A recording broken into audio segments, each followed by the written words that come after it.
My name is Gwen Olson, and I am the author of Confessions of an RX Drug Pusher. I'm a 15-year veteran of the pharmaceutical industry, and I left in the year 2000. And what I would like to do today is I would like to dispel the myth that the pharmaceutical industry is in the business of health and healing. Because in fact, what the pharmaceutical industry is in the business of doing is disease maintenance and symptoms management. They are not in the business to cure cancer, to cure Alzheimer's, to cure heart disease, because if they were, they would be in the business of putting themselves out of business, and that in fact doesn't make sense. I don't want people thinking that I am a conspiracy theorist, because in fact there is no theory behind what I'm telling you. It's all provable. And what I'm saying is provable is that the pharmaceutical industry doesn't want to cure people. You need to understand, specifically when we're talking about psychiatric drugs in particular, that these are drugs that encourage people to remain customers of the pharmaceutical industry.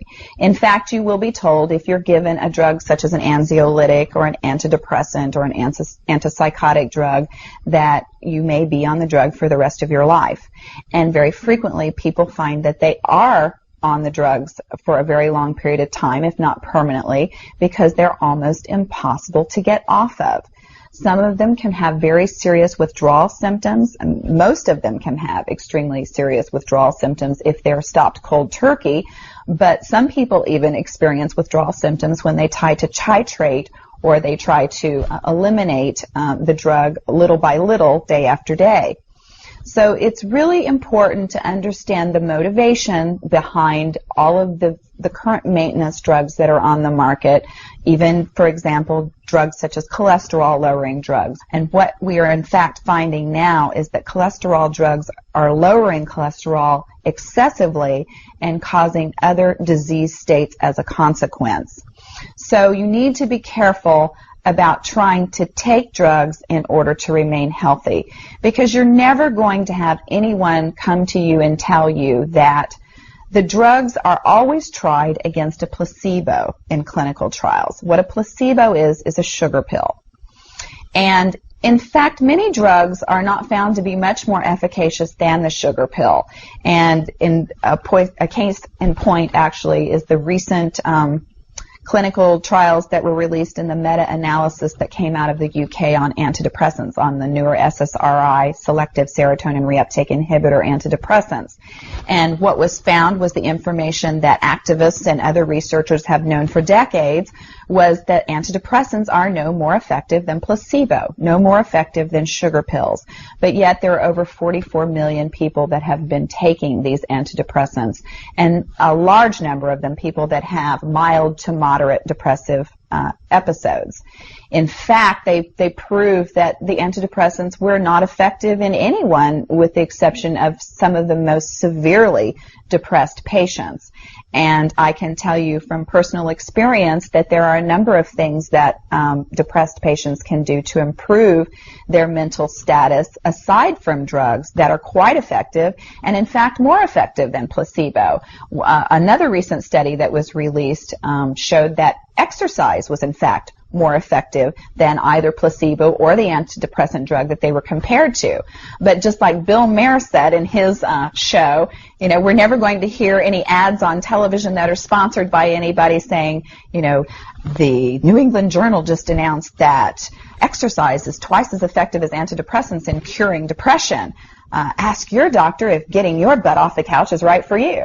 You know, you're never going to get that kind of good information, fair, balanced information, as long as pharma is funding the major TV stations, the advertising that supports those television stations, the major journals, and all of the advertising that supports the major journals. You just have to be commonsensical people and understand that the pharmaceutical industry makes 5 to 6 times the amount of money as any of the other Fortune 500 companies in the United States of America. They are not going to easily or readily give up that income. And we are, in fact, considered a human commodity.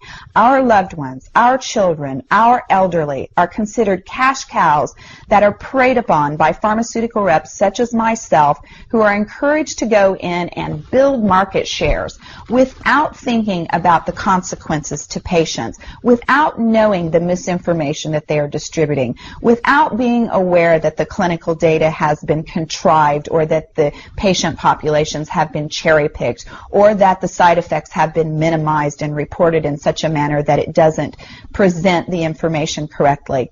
I spent 15 years in this industry. I was one of the best, but I'm here to tell you that the industry has run amok, that we are at a severe crossroads in this nation, and that we have got to take our power back, and we have got to start making the pharmaceutical industry accountable for their actions and for the defective products that they're putting on the market. It won't be long before every American is affected by this disaster, and we need to be aware of what the differences are between diseases, between disorders, and between syndromes. Because if it doesn't have to be scientifically proven, if there are no tests, if there are no blood tests, CAT scans, urine tests, MRIs, if there is nothing to document that you have a disease, then you in fact do not have a disease, you have a disorder. And it has been given and has been diagnosed pretentiously. And you need to get yourself educated and understand that there are options, and those options are much more effective than drugs. You need to look into the nutritional aspects of your diet and your lifestyle aspects. Are you exercising? Are you taking care of yourself in the ways that you need to be proactive about your health? Because once you start down the road of taking one prescription drug on top of the other, you will be a lifelong customer for the pharmaceutical industry, and your choices will be truncated. So I would like to ask you to please self-educate, be proactive, and share the information with others. The next victim could be someone that you love. Thank you.